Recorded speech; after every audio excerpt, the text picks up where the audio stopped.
പാർവതി ഒന്ന് വന്നേ. എന്താ കാര്യം? കാര്യം അറിഞ്ഞാലേ നീ വരുള്ളോ?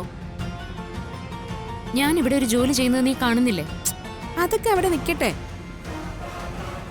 അതിനേക്കാളും വലിയൊരു പ്രധാനപ്പെട്ട ആവശ്യത്തിനാണ് ഞാൻ വിളിക്കുന്നത്. എന്താ ആവശ്യം? എന്റെ കല്യാണത്തിന്റെ ചുമതല മുഴുവൻ നിന്നെ ഏൽപ്പിച്ചിരിക്കല്ലേ വിശാല്. അതിന് നീ വാ, നമുക്കൊന്ന് പുറത്തു പോയിട്ട് വരാം. കല്യാണത്തിന്റെ തലേന്ന് എനിക്കിടാനുള്ള ഡ്രസ്സും കുറച്ച് ആഭരണങ്ങളും ഒക്കെ എനിക്കൊന്ന് വാങ്ങിക്കണം. ഒരു ചെറിയ ഷോപ്പിംഗ്. അതിനു മുമ്പ് എന്റെ കയ്യിൽ മൈലാഞ്ചി ഇട്ട് തരണം. ദേ, അതൊക്കെ നീ തന്നെ ചെയ്തു തരണം.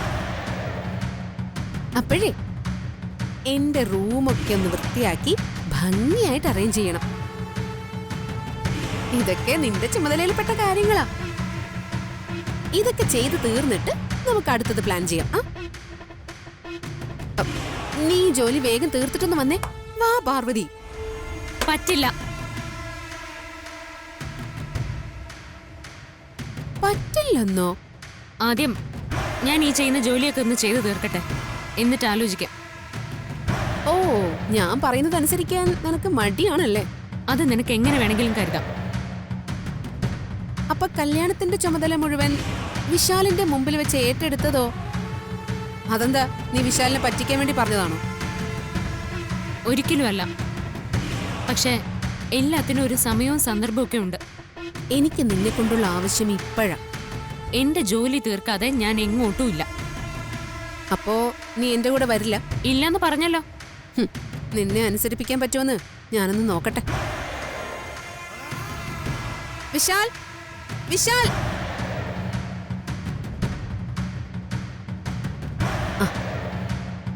എന്താ? ഒന്നിങ്ങി വന്നേ. വിശാൽ. എന്താ ജസ്മിൻ, എന്താ വിളിച്ചത്? കല്യാണമായിട്ട് ബന്ധപ്പെട്ട് എനിക്ക് വേണ്ട എന്ത് സഹായങ്ങളും പാർവതി ചെയ്തു തരണോന്നല്ലേ വിശാല് പറഞ്ഞത്? അല്ല, അത് വിശാൽ സർ.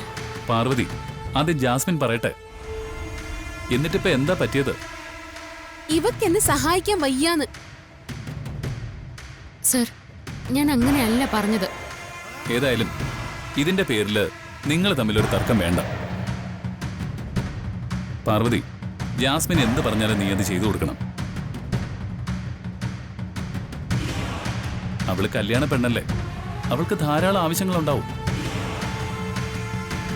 നീ വേണം എല്ലാത്തിനും അവൾക്കൊപ്പം നിൽക്കേണ്ടത്. നീ പറഞ്ഞു കേട്ടല്ലോ. ജാസ്മിൻ, നീ എപ്പം വിളിച്ചാലും പാർവതി നിന്റെ സഹായത്തിനുണ്ടാവും, പോരെ?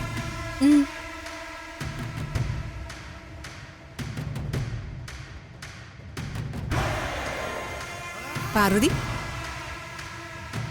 നീ എന്നെ കുറിച്ച് എന്താ കരുതിയത്? ഇപ്പൊ ഈ ജാസ്മിൻ വിചാരിച്ച എന്തും നടക്കും. ഇനി ഇവിടെ എന്തൊക്കെയാ നടക്കാൻ പോകുന്നേന്ന് നീ കാത്തിരുന്ന് കണ്ടോ.